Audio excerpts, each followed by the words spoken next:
Bonjour chers amis, j'espère que vous êtes en forme.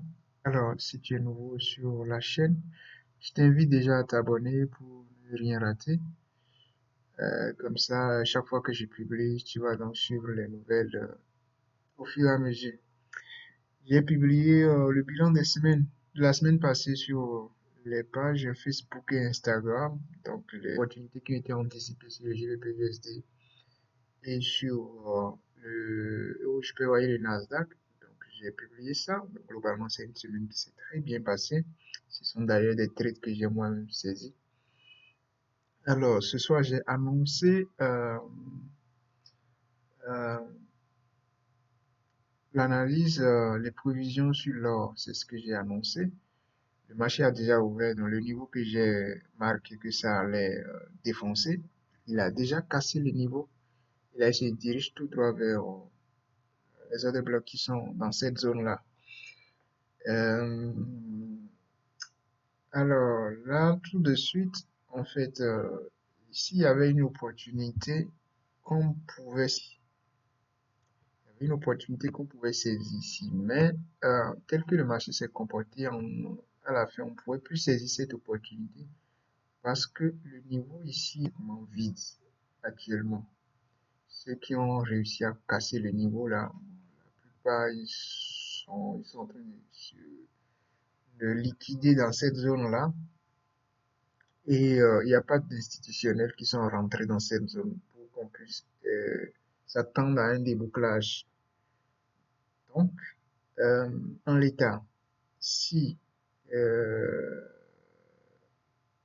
on doit intervenir en vente, en tout cas, très probablement, le marché va venir sur le niveau ici. Et il va y avoir des gens qui vont essayer de vendre, ça va bouger un peu. Puis on va aller sauter les stop loss de ces gens-là ici. Et là, on va pouvoir revenir ici. Très probablement, c'est ce que je pense. Dans tous les cas, je n'ai rien à perdre. Je ne vais pas vendre le marché sur le prix là, parce que voilà, les conditions de vente ont changé.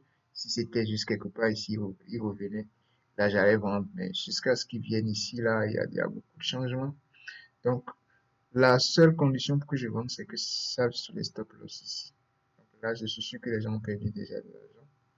Et on peut prendre ça. Sinon, il faudrait simplement attendre que le marché vienne dans cette zone-là pour qu'on puisse acheter. Là, le prix qui est ici, c'est déjà confirmé. J'ai déjà confirmé ce prix-là comme étant un prix limite. Donc, ce prix peut héberger bien sûr des stop loss. Maintenant, il reste à chercher le prix dans la zone là. Bon, idéalement, on a le prix ici. Mais on n'est pas obligé de sauter sur ça. On peut laisser le marché faire une première vague. Et voilà, il définit le prix. Ensuite, il revient. Et puis voilà, on peut agir. Donc, c'est tout pour cette opportunité. Alors, ici, en fait, j'ai parlé c'est les market makers, c'est les requins, les institutionnels qui sont ici. Euh, Et dans cette zone-là, il y a un débouclage. C'est le débouclage justement qui a provoqué le mouvement là. Le débouclage, comme c'est tellement gros, il allait casser ce niveau-là. C'est ce qu'il fallait voir. Donc on attend patiemment que le prix vienne vers nous et puis on rentre. Ça va être tout et puis on se rejoint dans une prochaine vidéo. Je te dis à tout de suite.